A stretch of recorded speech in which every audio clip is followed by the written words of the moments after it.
Horror कहानियां थी। खून की प्यास पार्ट 2।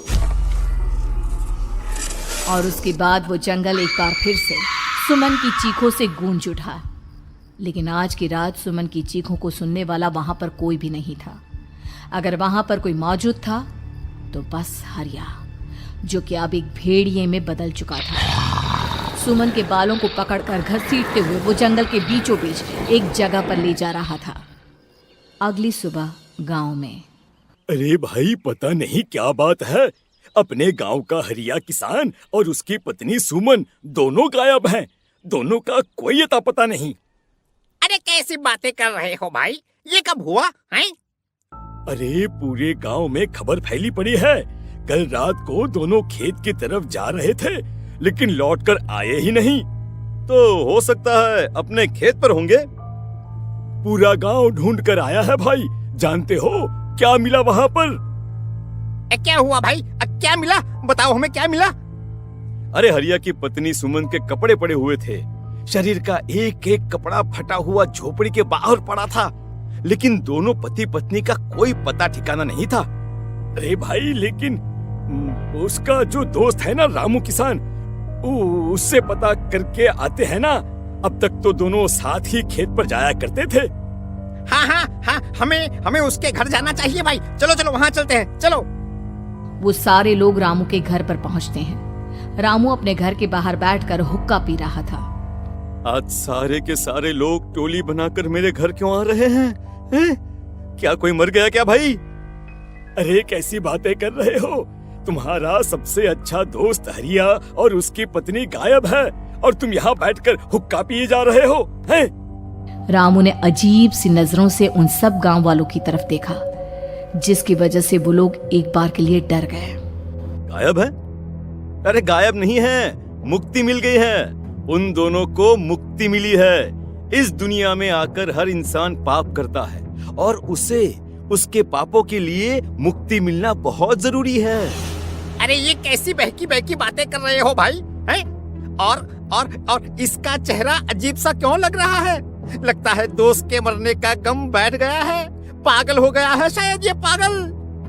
ये बात सुनते ही रामू चीख कर जोर से चिल्लाते हुए कहता है, पागल मैं नहीं हूँ, पागल तुम सब हो। और ये शैतानी जंगल अब तुम में से किसी को नहीं छोड़ने वाला, सबको खा जाएगा। याद रखना मेरी बात। शैतानी जंगल? कैसा शैतानी जंगल? लगता है रामू पागल हो चुका है। हमें यहाँ से चलना चाहिए भाई। चलो। तभी रामू की पत्नी बाहर आती है। नहीं, आप लोग इनकी बात का बुरा मत मानिए। 2 दिन पहले हरिया के साथ खेत पर गए थे। जब से वहाँ से आए हैं तब से ऐसी ही बातें कर रहे हैं। भगवान जाने ऐसा क्या देख लिया उन्होंने, खेत में कुछ भी बड़बड़ाते रहते हैं। लेकिन गांव के लोगों ने कमला की कोई बात नहीं सुनी और वो सब वहां से चले गए। रात अब धीरे धीरे ढलने लगी थी। तभी अचानक किसी ने धीमी सी आवाज में रामू को पुकारा। रामू, आ जाओ, मैं तुम्हारा इंतजार कर रहा हूँ। और सुनो, अपनी पत्नी को साथ लेकर आना, नहीं तो काम अधूरा रह जाएगा। ये आवाज सुनते ही रामू के चेहरे पर शैतानी मुस्कुराहट आ जाती है। वो धीमे कदमों से अपने घर के अंदर आता है। क्या हुआ? तबीयत ठीक है ना अब आपकी? मैं तुझे अपने साथ खेत पर ले जाने आया हूँ, चल। मैं तुम्हारे साथ कहीं नहीं जाने वाली। मुन्ना गहरी नींद में सो रहा है और उसे अकेला छोड़कर मैं तुम्हारे साथ खेत पर नहीं आ सकती। वैसे भी तुम्हारे उन खेतों में भगवान जाने कौन सा राक्षस घूम रहा है, मुझे तो डर लगता है। रामू गुस्से में दांत पीसता अपनी झोपड़ी से बाहर आ जाता है और कमला गहरी नींद में अपने बच्चे के साथ सो जाती है। तभी अचानक रात को रामू की झोपड़ी के ऊपर एक साया वही गाना गुनगुनाते हुए घूमने लगता है जो हरिया के मोबाइल में बजा करता था। मैं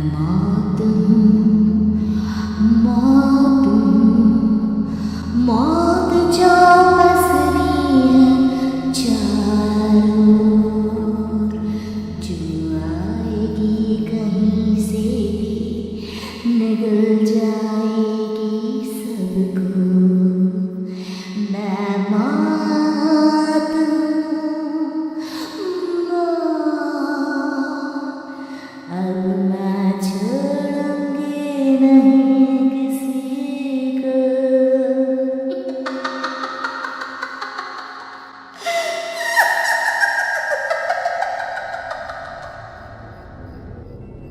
ये आवाज सुनकर रामू की पत्नी कमला की आंख खुलती है और वो देखती है कि उसका मुन्ना अपनी जगह से गायब था।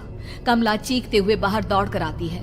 वहां पर उसने देखा कि रामू ने अपने बच्चे को झोपड़ी के बाहर एक पेड़ से उल्टा लटकाया हुआ था और उसका बच्चा चीख चीख कर रो रहा था। वहीं दूसरी तरफ एक साया बच्चे के ठीक नीचे आग जलाकर उसके चारों तरफ हैवानों की तरफ नाच रहा था।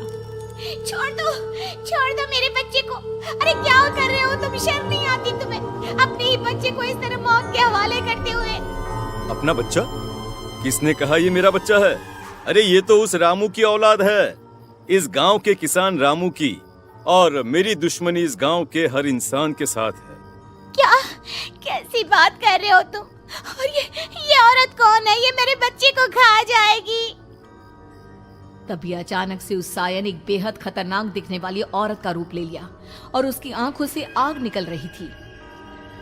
सही पहचाना तूने, मैं तेरे बच्चे को खा जाऊंगी। अगर तू अपनी इस हैवान पति रामू के साथ जंगल नहीं आए तो मैं तेरे बच्चे को खा जाऊंगी। लेकिन क्यों? आखिर क्या चाहती हो तुम मुझसे? मुझे जंगल क्यों ले जाना चाहती हो? औरत बुरी तरह से ठहाके मार मार कर जोर जोर से हंसने लगी और साथ में रामू भी। ये तो तुझे वहाँ चलने के बाद ही पता चलेगा ना। अगर तू नहीं आई तो थोड़ी देर में तेरा ये बच्चा आग में जलकर मर जाएगा। चल जल्दी। नहीं मेरे बच्चे को छोड़ दो। तुम जहाँ कहोगे मैं तुम्हारे साथ चलने के लिए तैयार हूँ। और उसके बाद उस बच्चे को झोपड़ी में लिटाकर आगे आगे वो साया चल रहा था और उसके पीछे पीछे रामू अपनी पत्नी के बाल पकड़कर उसे घसीटते हुए जंगल की तरफ ले गया।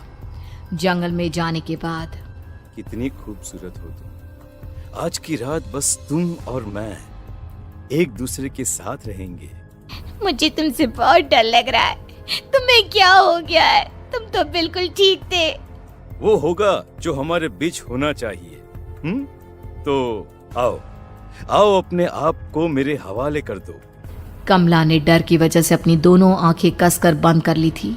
रामू ने बुरी तरह से चीख कर कमला से कहा, आंखें खोलो अपनी और मेरी तरफ देखो।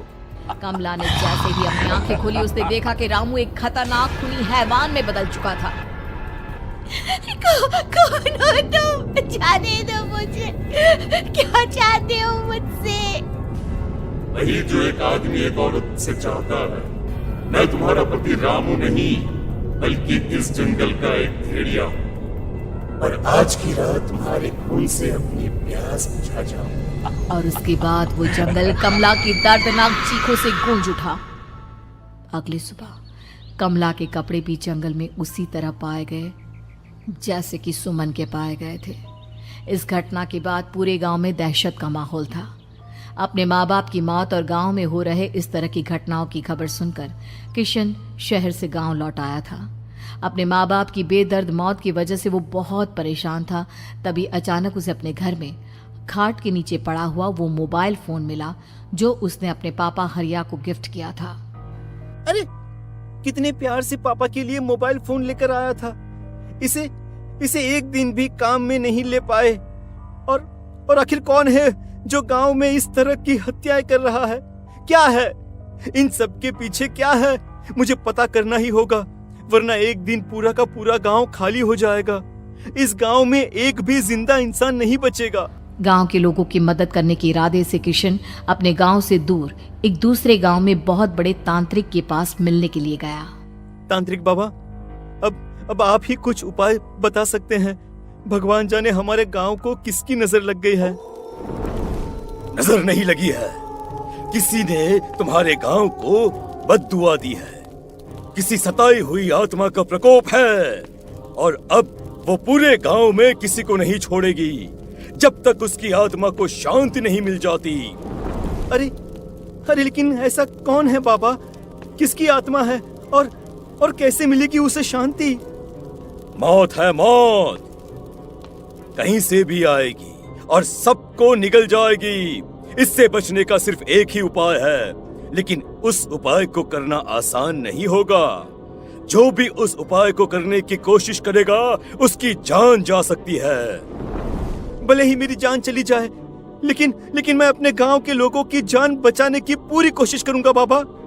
तो ठीक है, फिर अगली अमावस की रात जैसा मैं कहता हूँ वैसा ही करना। अमावस की रात तांत्रिक के बताए अनुसार किशन अपने साथ केरोसिन लेकर जंगल की तरफ चल पड़ा। उसके हाथ में देवी के मंदिर का सिंदूर भी था। किशन जंगल के बीचों बीच पहुंचा। ये देखकर उसकी आंखें फटी की फटी रह गई। वहां एक उबलते पानी का तालाब था और कई लोगों की लाश लटक रही थी। किशन के माँ बाप की लाश भी वहीं थी।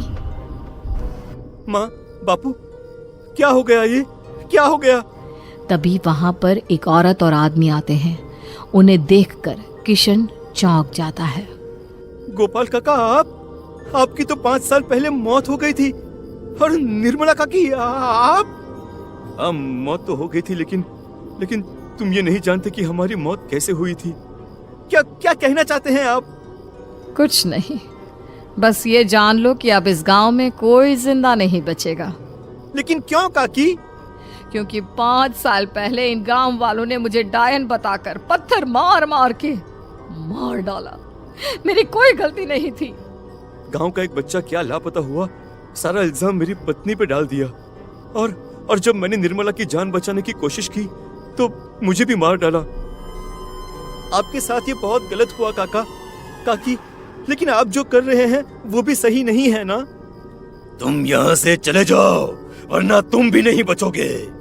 हमारी आत्मा पिछले 5 साल से मुक्ति के लिए भटक रही है। चले जाओ यहाँ से।